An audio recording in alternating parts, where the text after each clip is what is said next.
আসসালামু আলাইকুম, কেমন আছেন সকলে? আশা করি ভালো আছেন, কিন্তু আমি খুব বেশি ভালো নয়। আজকের জানিটা খুবই মারাত্মক একটা অভিজ্ঞতা হইলো, কেননা বাড়িতে পরে ফক্কি দিয়েছে শৈল্য আজ্ঞা, তাই প্রথমে আগে গেঞ্জিটা ফাল্টায় তারপর আবার বাড়িয়ে ফেললাম।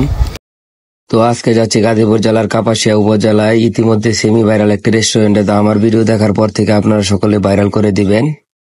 যেহেতু আমি বর্মি থেকে যাইতেছি, তাই প্রথমে বড়মা ব্রিজ পার হইয়া সিংহশ্রী হয়ে আমরাত বাজার গেছি এবং আমরাত থেকে 22 বরের রাস্তা দিয়ে অল্প একটু সামনে গিয়া সরাসরি হাতের ডাইনে আড়াল বাজারের রাস্তা ঢুকে পড়ছি এবং অত্যন্ত সুন্দর একটি চমৎকার রাস্তা এটি। রাস্তার দুই পাশে মাইলের পর মাইল ধান ক্ষেত এবং বর্ষার সময় পানি দেখে আপনার মন প্রাণ বইরা যাবে। অন্য কিছু দেখা দরকার নাই। কেউ যদি রাস্তা দেখতে চান তারপরে চলে আসতে পারেন এখানে।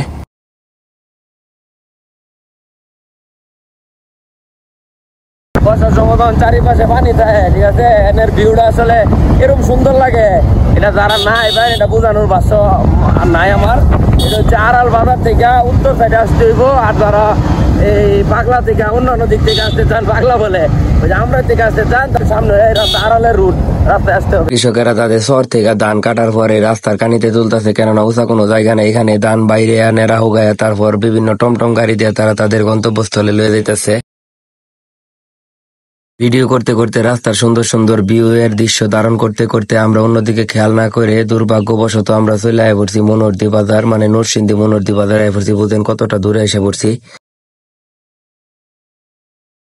এখন আবার মনোহরদী বাজার থেকে মোটরসাইকেল ঘুরে আড়াল বাজারের যে রেস্টুরেন্ট আছে এখানে যাওয়ার উদ্দেশ্যে রওনা দিছি। এদিকে সন্ধ্যা আয় পড়ছে, আবার সেই সাথে আকাশের অবস্থা মারাত্মক খারাপ। রেস্টুরেন্টের ভিতর এখনো গিয়া পৌঁছাই নাই, কিন্তু এদিকে সন্ধ্যা হয়ে পড়ছে। সন্ধ্যা মানে গভীর রাত হয়ে গেছে গা। আমরা যাইতেছি রেস্টুরেন্টের কাছে, কিন্তু আকাশের অবস্থা এতটাই খারাপ যেমন হইতেছে এখন বর্তমান বৃষ্টি শুরু হইব। রেস্টুরেন্টের সামনে দিয়ে প্রায় 1.5 কিলোমিটার দিয়ে পাকা রাস্তাটা গেছে। অত্যন্ত সুন্দর এবং মনোমুগ্ধকর পরিবেশ রাস্তাটার, কেননা রাস্তার চারিপাশে কোনো বাড়িঘর নাই, শুধু আছে গাছপালা এবং মনোমুগ্ধকর পরিবেশ সমৃদ্ধ ধান ক্ষেত। বর্ষার সময় পানি ওইটা অত্যন্ত সুন্দর একটা পরিবেশ হয়। দিকে রাস্তার বলে না মরার উপর খারার গা, এখানে এসে দিয়ে একটা আখ ফাঁসিয়া রয়েছে। কি হয়েছে ভাবলাম প্রথমে অ্যাক্সিডেন্ট ঘটছে নাকি, তারপর গিয়ে দেখি নাই, দুর্ঘটনা না অন্য কিছু। আরেকটু ব্যাগে লাগবে উস্তাদ, আরেকটু ব্যাগে।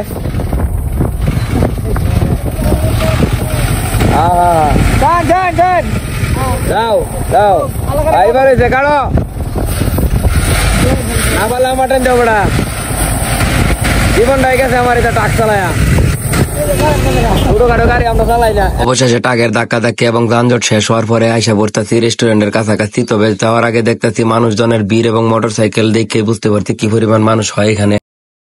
কিন্তু দুঃখের বিষয় রেস্টুরেন্টের কাছাকাছি যাওয়ার পরে ঝড় তুফান শুরু হয়ে গেছে এবং ইতিমধ্যে কারেন্ট চলে গেছে। তাই দৌড়াদৌড়ি করে আগে যান বাসায় কেমনে বাড়িতে, কেননা বাড়ি থেকে প্রায় 60 কিলোমিটার দূরে গেছে, তাই কেমনে বাড়িতে আমি চিন্তা করতেছি আগে। প্রথমে কইছি না আজকে কপালটাই খারাপ, কেননা অর্ধেক রাস্তা আইসি পরে বৃষ্টি শুরু হয়ে গেছে। আর বৃষ্টি তো এমন তেমন বৃষ্টি না, ঝড় তুফান ডাইল ফালা বাইঙ্গা সব মাথার উপরে পড়তেছে। আর সেই সাথে এরকম একটা দোকানের মধ্যে খারেছি যে দোকানের যা বৃষ্টি বাইরে পড়ে এত বেশি বৃষ্টি পড়ে আমার মাথার উপর।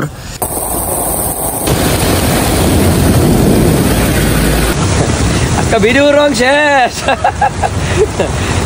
ব্যাগের মধ্যে বিচা কাঁপতেছি, কোনো ভিডিও করার আর ইয়া নাই। এই কষ্ট দেখান দেবো রে কেউ রে, কেউ রে দেখান যেত না। সবাই খালি ক্যামেরার সামনে থেকে হাসিটা দেয়, আর এই যে মনে করে রইতে পুরি আর ব্যাগের মধ্যে বিচা কাঁপতেছি, এটা কেউ দেখতো না। তারপরে মানুষ কি আর আমি, তারপরে কি আর আমি একটা লাইক কমেন্ট শেয়ার করবার তা না করলে করবো, না করলে নাই, আমরা রাগ করে ভিডিও করতাম না। বৃষ্টি অবশ্য আল্লাহর রহমত, কিন্তু রহমত এতটাই পড়ছে আমার উপর দিয়ে গড়ায় গেছে। আমার কি অবস্থা হয়েছে তা সকালবেলা আপনি একটু দেয় যে কি জ্বর তোমার মাথার উপরে গেছে।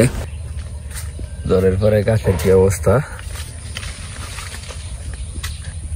জাগর দিকে জ্বর তোমার না হয়েছে হেরা তো আসলে বুঝতো না যে আসলে আমাদের দিকে জ্বর তোমার হয়েছে। এই দেন কাঁড়াল গাছের খালি একটা না বেশ কয়েকটা কাঁড়াল ভাঙছে, গাছ ভেঙে বেড়ে গেছে।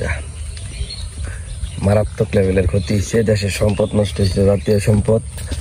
এই যে জাতীয় এবং রাষ্ট্রীয় সম্পদ।